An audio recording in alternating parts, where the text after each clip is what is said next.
Hey folks, and welcome back to another small peek of our tested production environment. For this video, I'm going to be talking about the lighting rigs that we use on our tested studio sets, and then focusing a bit on one of my favorite LED lights I've been using this year, the Aputure 120D Lightstorm.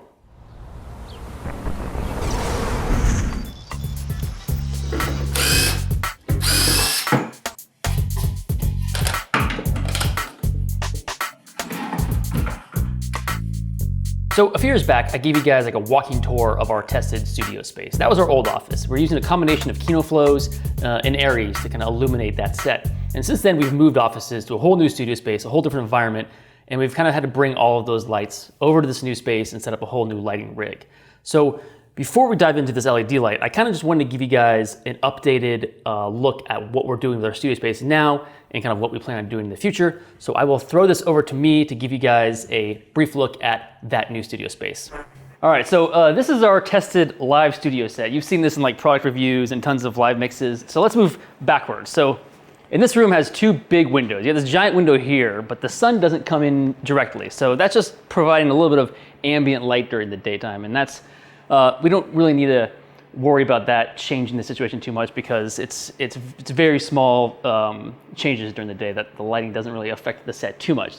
Our biggest concern was the skylight. Now there's a massive skylight there, and that, if you've seen our one-day build videos at Adam's Cave, you'll see that the lighting changes dramatically throughout the day, and like it gets this harsh light coming down and provides like these raccoon eyes. So we needed to control that because that just goes too crazy. So Ryan Kiser, our production manager here, installed this skylight that just kind of covers it and lets off a little bit of light leakage on the sides, but that doesn't come down to the set. So that's perfect. We close that up when we shoot, and we rely on the lights here. Now I set this trussing rig up, and this whole thing is, there's some Mayfer clamps and just some mounting rigs, but we have all of our Kino flows, our fluorescent lights that you've seen in our past videos. We got some 4 banks here, a big old double bank, and those are all set to daylight, and those are providing basically like a nice, even, flat illumination right here in the foreground. This is just kind of blowing light all over this front set. So if we have 4 people here,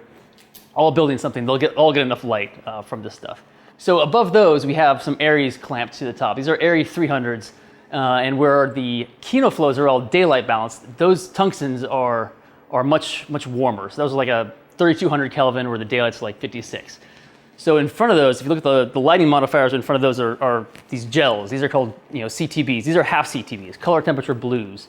And those are actually changing the light temperature from that light to make it closer to daylight. Now these are half, so these are basically bringing it halfway towards daylight.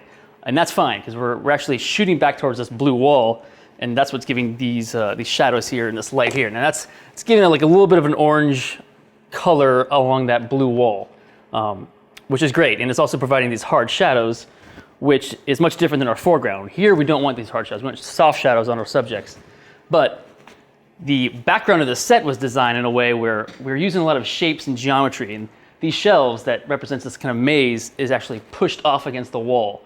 And we're using that to add depth to the set here. We're using that, and we're using the shadows and the hard light. So if you look at this from an angle, from straight on, you'll see like the front edges here of the wooden panel is kind of much brighter on the value scale, and then you get a little bit more of like a mid-tone on the sides, and then underneath you get your lows, and then same with the background here. You have your hotter spots, and then your real dark spots here, and all that. When you look at it on camera, it really starts to add some depth. So we're doing that with lighting, married with the design of the whole set. Now here you'll see an Aries 150, and this actually doesn't have any gel on it. So this is pure tungsten. You can see that it's super warm compared to like the daylight. Our camera here is set to daylight, so it should look normal when I'm standing up in front, but back here you'll see that it's actually adding quite a bit of color to this blue wall. So up here as our rim light for our subjects, we have an Aries 650 that's quite heavily modified. Now we have the black wrap wrapped around that light, and that's this kind of heat-proof aluminum wrapping that's helping prevent spill from the rest of the set. So that's controlling the spill of the light. In front of that, we have like a white diffusion that's softening the light. And then in front of that, we have a full CTB that's bringing that entire thing down to daylight. So we have that rim light hitting the back of me, daylight, and then the front daylight. So everything's kind of evened out, and then those warmer lights are hitting the background. So there you have it. That's kind of what we're working with now in our new studio set. Those Kino flows, those areas that we're using, they're probably a bit dated now as far as like technologies go, those specific products. But that's fine. It still works. It's still illuminating our set just fine. But as I was mentioning, LED lights are becoming a much larger powerhouse as far as lighting technologies go for lots of studio sets, feature films, just you name it. The video industry is kind of utilizing a lot more LED lights. So let's hone in on the one I mentioned here, the Aputure 120D Lightstorm. This is a daylight version of the Aputure 120.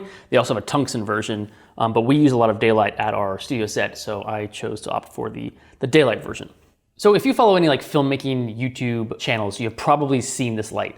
A lot of people are using it for good reason. It's very versatile. There's a whole bunch of great qualities about it, and we'll get into why we've been using it and what we've been using it for specifically.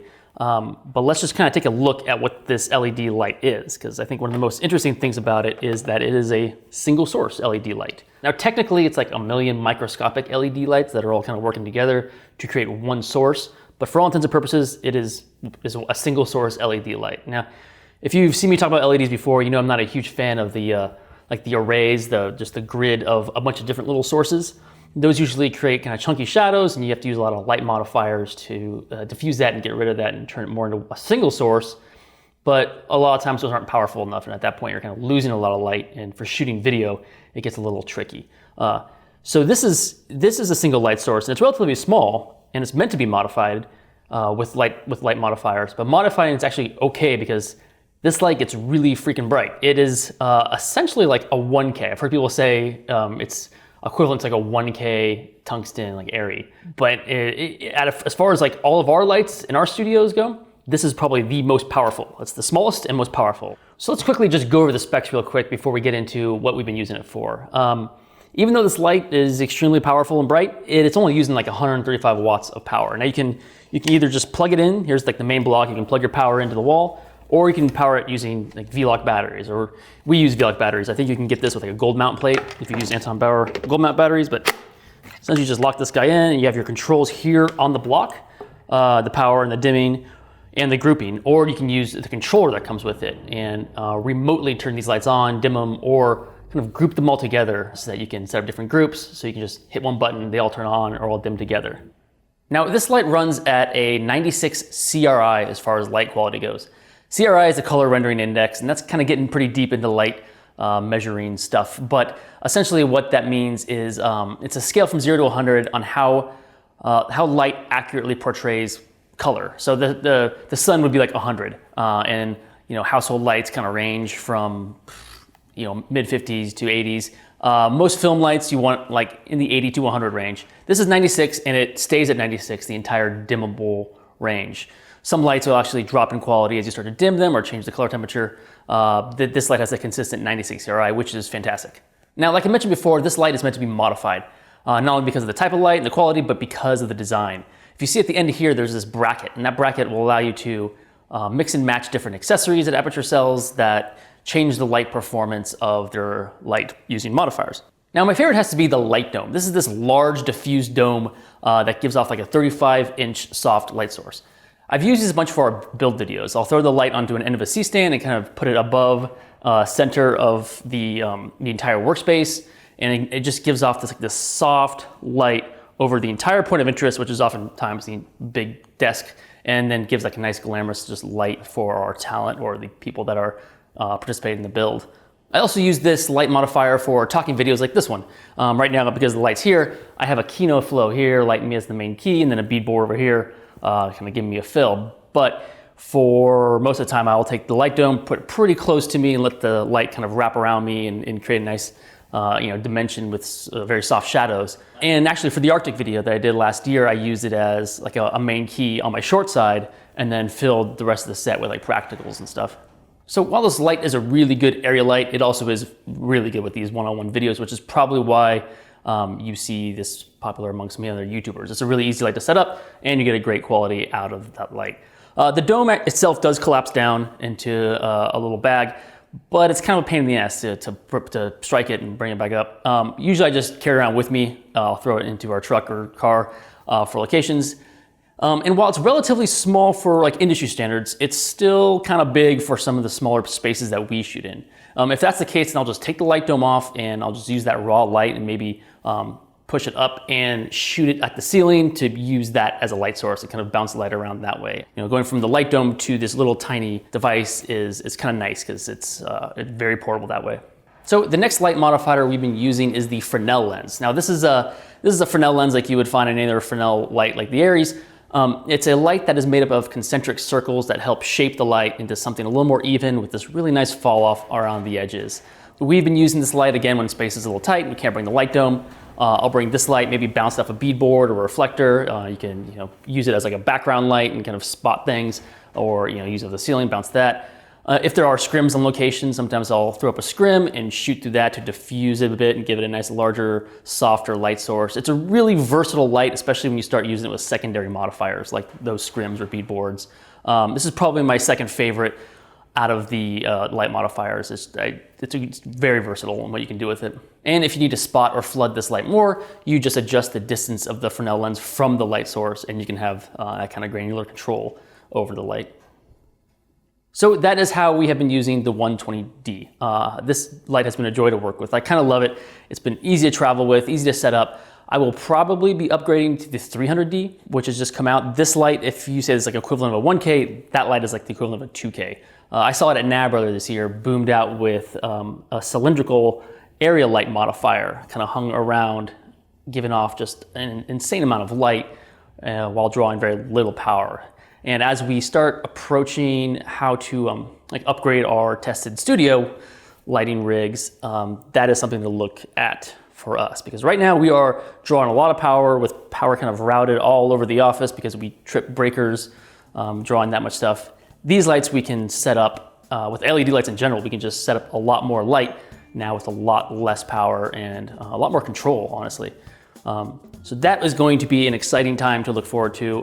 Once we start remaking our lighting schematic in the studio, I'll do a whole updated video and show you guys what we've done differently and what we plan on doing for future lighting rigs in our office.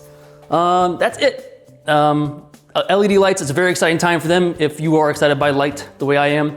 There's a lot of great stuff coming out, a lot of really interesting tech that's being implemented in this stuff. Really cool. Thank you guys for bearing with me and watching this video on lights, and specifically the 120D. And we will see you guys next time on one of these tested production behind the scenes videos. Thank you guys.